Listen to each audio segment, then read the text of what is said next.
ঢাকায় চলচ্চিত্রের এই প্রজন্মের আলোচিত অভিনেত্রী পূজা চেরি দীর্ঘ বিরতির পর নানা জল্পনা কল্পনার অবসান ঘটিয়ে এবারের ঈদ উৎসবে হাজির হচ্ছেন রেদওয়ান রনি পরিচালিত সিনেমা দম নিয়ে। আফরান নিশোর বিপরীতে প্রথমবারের মতো বড় পর্দায় অভিনয় করছেন জনপ্রিয় এই চিত্রনায়িকা। তবে এরই মাঝে হঠাৎ করেই বর্ণিলে ক্যারিয়ার ছেড়ে দেওয়ার ইঙ্গিত দিয়েছেন পূজা চেরি। ঠিক কী কারণে অভিনয় ছাড়তে চান তিনি, বিস্তারিত জানাচ্ছেন মেহেদী হাসান। আলোচিত প্রযোজনা প্রতিষ্ঠান জাজ মাল্টিমিডিয়ার হাত ধরে শিশুশিল্পী হিসেবে মিডিয়ায় নাম লিখিয়েছিলেন পূজা চেরি। সেই শিশুশিল্পী থেকেই ধীরে ধীরে হয়ে উঠেছেন ঢালিউডের নায়িকা। এরপর একাধিক সিনেমায় অভিনয়ের মাধ্যমে চলচ্চিত্রাঙ্গনে নিজের অবস্থানও শক্ত করেছেন এই চিত্রনায়িকা। তবে ক্যারিয়ারের এই অবস্থানে এসে এবার ব্যক্তিগত জীবনের একটি গুরুত্বপূর্ণ সিদ্ধান্তের ইঙ্গিত দিয়েছেন তিনি।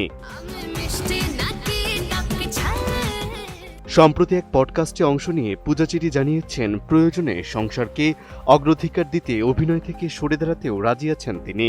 মূলত রুম্মান রশিদ খানের সঞ্চালনায় behind the fame with RRK শীর্ষক পডকাস্টে নিজের ক্যারিয়ার ও ব্যক্তিগত জীবন নিয়ে খোলামেলা আলোচনার সময় এমন মন্তব্য করেন এই অভিনেত্রী। দেখো এই ঢঙ্গি ছেলেকে ফিনিশ আসলে একটা জিনিস, সস্তায় বস্তাপতা জিনিস, স্পার্টা চিনে ফিনিশ। ভবিষ্যৎ পরিকল্পনার প্রসঙ্গে পূজা চেরি বলেন, সম্পর্কের মূল্য তার কাছে অনেক বেশি। তাই সংসার ও ক্যারিয়ার একসঙ্গে চালিয়ে নেওয়ার ইচ্ছা থাকলেও যদি কখনো মনে হয় দুটির মধ্যে ভারসাম্য রাখা সম্ভব হচ্ছে না, সেক্ষেত্রে সংসারকেই বেছে নেওয়ার সিদ্ধান্ত নেবেন তিনি। এ প্রসঙ্গে তার ভাষ্য, সম্পর্কের মূল্য আমার কাছে অনেক বেশি। আমি কখনো চাই না আমার নামের সঙ্গে ডিভোর্স শব্দটি যুক্ত হোক। যদি সম্ভব হয় সংসার আর অভিনয় একই সঙ্গে চালিয়ে যাব। আর যদি মনে হয় কোনোটা 19-20 হচ্ছে, সেক্ষেত্রে আমি সংসারকে বেছে নিয়ে চলচ্চিত্র থেকে বিদায় নেব। এদিকে একই সময় ক্যারিয়ারের ব্যস্ততার মাঝেই সামনে আসছে তার নতুন সিনেমা দম। আসন্ন ঈদুল ফিতরে প্রেক্ষাগৃহে মুক্তির অপেক্ষায় থাকা এই ছবিতে পূজা চেরির বিপরীতে অভিনয় করছেন আরফান নিশো। এছাড়া ছবিটির একটি গুরুত্বপূর্ণ চরিত্রে দেখা যাবে দুই বাংলার জনপ্রিয় অভিনেতা চঞ্চল চৌধুরীকেও।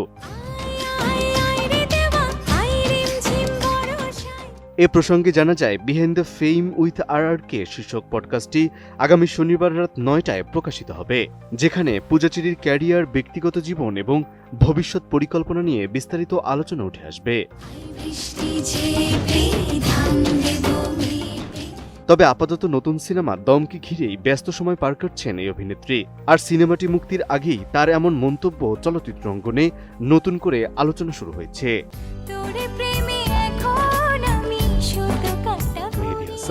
ATN News।